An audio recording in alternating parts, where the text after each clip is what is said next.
Assalamualaikum warahmatullahi wabarakatuh. Selamat pagi anak-anak kelas 5 yang berbahagia pada hari ini. Kali ini kita akan belajar pelajaran Al-Quran Hadis. Materinya adalah hukum mim sukun. Baik anak-anak, sebelum kita ke materi akan Pak Guru sampaikan terkait indikator dari pembelajaran kali ini. Diharapkan nanti setelah kita belajar tentang apa itu mim sukun, maka anak-anak sekalian mampu membaca Al-Quran dengan cara yang baik dan benar. Yang kedua adalah mampu menyatakan keutamaan membaca Al-Quran sesuai kaidah tajwid. Dan yang ketiga, mampu menjelaskan pengertian hukum mim mati atau mim sukun. Kemudian yang keempat, mampu merinci macam-macam bacaan hukum mim sukun atau mim mati. Dan yang kelima, mampu mengidentifikasi bacaan hukum mim mati atau sukun. Dan yang terakhir adalah mampu menggunakan bacaan hukum mim mati atau mim sukun. Nah, sekarang coba anak-anak lihat. Ayo amati, kira-kira gambar apa yang sedang dilakukan? Apakah sudah bisa? Oh ya, betul. Itu gambar anak-anak sedang belajar membaca Al-Quran ya, anak-anak. Jadi, dalam kita membaca Al-Quran itu harus ada gurunya supaya membacanya itu benar, tidak asal-asalan.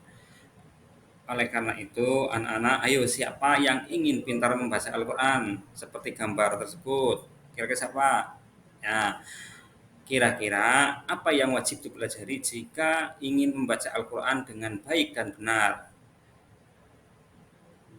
Nah, yang harus dipelajari diantaranya adalah makharijul huruf yang fasih sehingga tartil.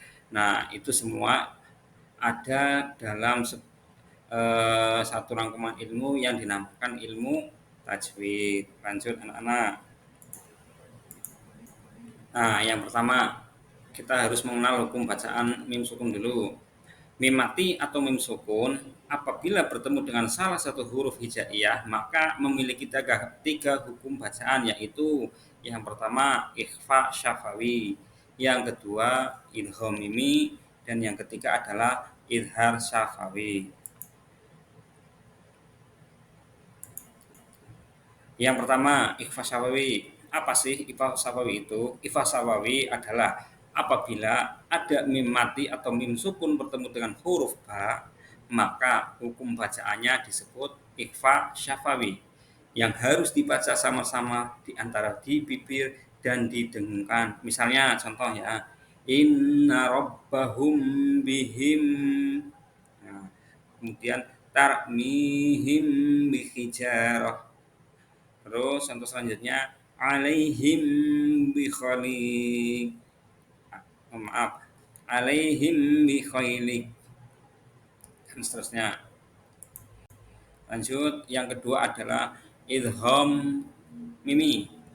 Nah, apabila ada mim mati atau mim sukun bertemu dengan huruf mim, maka hukum bacaannya disebut idgham mimi. Cara membacaannya dibaca mim rangkap ditasdidkan dengan dengung idgham mimi juga dengan dengung ya. Idgham mimi juga disebut idgham mutamasilen. Contohnya lakum mafi sya dan seterusnya ya, nanti bisa dipraktekkan. Kemudian yang ketiga adalah idhar syafawi. Nah, ketika ada mim sukun bertemu dengan salah satu huruf yang 26 selain ba dan mimnya tadi ya. Kalau ba itu tadi apa? Idhar. Nah, mim namanya apa? Ikhfa syafawi. Maka kalau bertemu dengan selain huruf ba dan mim atau disingkat bumi, maka hukum bacaannya disebut idhar syafawi. Idhar itu artinya apa? Jelas. Dan syafawi itu artinya bibir. Jadi cara membacanya terang di bibir dengan mulut tertutup. Contoh, alaihim hafidhin. Nah, itu contohnya. Baiklah anak-anak, setelah kita belajar tentang hukum bacaan mim mati, mari kita coba untuk berlatih mengerjakan soal yang ada di PowerPoint ini. Coba kerjakan. Nanti setelah itu ditulis, dikerjakan di buku tugas kalian, kemudian dikumpulkan untuk Pak Guru nilai ya anak-anak.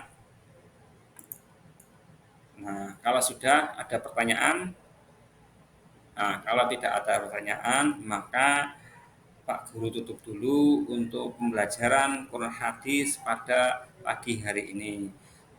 Wallahul muwaffiq ila aqwamit thoriq. Wassalamualaikum warahmatullahi wabarakatuh.